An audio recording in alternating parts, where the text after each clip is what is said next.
Imagine two people. Let's call them Subject A and Subject B. Subject A gets into a horrific accident, shatters his leg, loses his job, and hits absolute rock bottom. Subject B has a perfectly fine, slightly boring office job, a relationship that is okay but not great, and a mild, persistent ache in his lower back. Fast forward 5 years. Who is happier? Logically, you would think it's Subject B. He avoided the catastrophe. But the data tells a completely different, deeply unsettling story.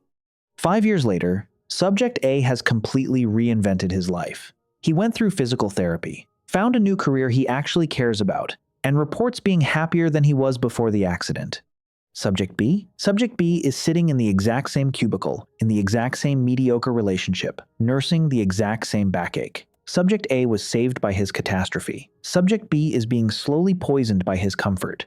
Welcome to one of the most terrifying traps in human psychology, the region beta paradox. In 2004, Harvard psychologist Daniel Gilbert and his colleagues published a paper outlining a strange quirk in human behavior.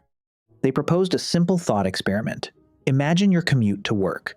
If your destination is 1 mile away, you will probably walk, and let's say that takes you 20 minutes. But if your destination is 2 miles away, you will cross a threshold. You'll say, "That's too far to walk," and you will get on your bicycle or drive your car. That takes you 10 minutes. Look closely at the math. The destination that is objectively worse, twice as far away, actually takes less time to resolve. You recover from the worst situation faster than the milder one. This isn't just about commuting. Gilbert realized this applies to human emotion, trauma, and life choices. He named this threshold the region beta paradox. To understand why this ruins our lives, we have to look at something called the psychological immune system. Just like your body has an immune system to fight off viruses, your brain has a psychological immune system to fight off despair. When something objectively terrible happens, a nasty breakup, getting fired, a major failure, your psychological immune system kicks into overdrive. You seek out friends. You go to therapy.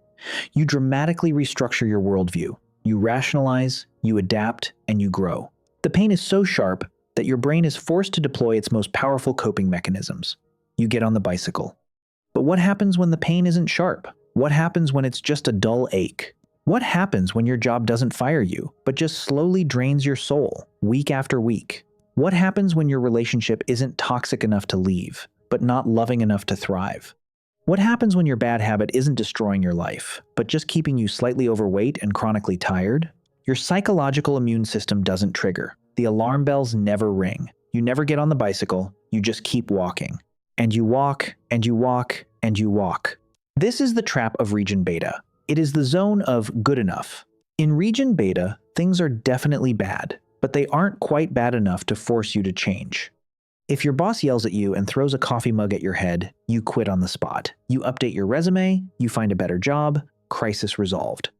But if your boss is just passive-aggressive and denies you a promotion, you stay. You complain to your coworkers, you sigh heavily, and you stay. For 10 years, the mild distress lasts significantly longer than the severe distress. Therefore, the mild distress actually does more damage to your life over the long term. We are terrified of rock bottom. We spend our entire lives avoiding the absolute worst-case scenario. But rock bottom has a silver lining. It is a solid foundation on which to rebuild. The real danger isn't hitting the bottom. The real danger is getting stuck in the middle, the swamp of mediocrity. Because in the swamp, you aren't drowning. So you never panic. You never call for help. You just slowly sink, adapting to the mud until it becomes your new normal. So, how do we escape region beta? If the problem is that our internal alarm system isn't triggering because the pain isn't bad enough, we have two options. Option 1, wait for things to get worse. Wait for the relationship to finally explode. Wait for the company to go bankrupt. Wait for your health to fail. Let time push you past the threshold. Option 2, artificalize the threshold.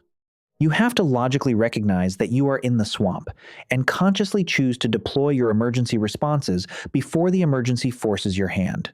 You have to stop asking yourself, is this bad enough to leave? Because your threshold for bad enough is highly adaptable. You can get used to a pebble in your shoe if you walk on it long enough. Instead, you have to ask yourself, is this good enough to stay?